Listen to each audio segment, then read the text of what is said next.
ಮಂಚಾಲೆ ಗ್ರಾಮವನ್ನು ದಾನವಾಗಿ ಕೇಳಿದ ಗುರುರಾಯರಿಗೆ ನವಾಬರು ಆಶ್ಚರ್ಯಚಕಿತರಾಗಿ ಆ ಗ್ರಾಮ ಏಕೆ ಬೇಕು ಅಂತ ಕೇಳ್ತಾರೆ. ದೊಡ್ಡವ್ರಿಗೆ ಚಿಕ್ಕವ್ರಿಗೆ ನಮಸ್ಕಾರ.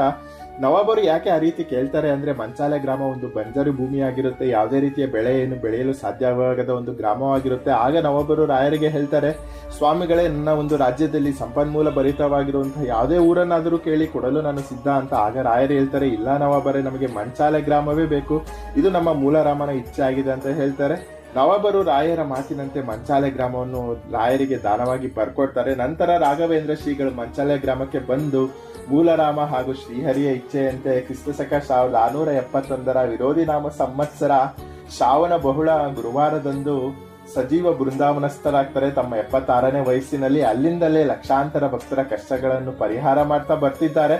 ರಾಯರು ಬೃಂದಾವನಸ್ಥರಾದ ಮಂಚಾಲೆ ಗ್ರಾಮವೇ ಮುಂದೆ ಪುಣ್ಯಕ್ಷೇತ್ರ ಮಂತ್ರಾಲಯ ಆಗುತ್ತೆ.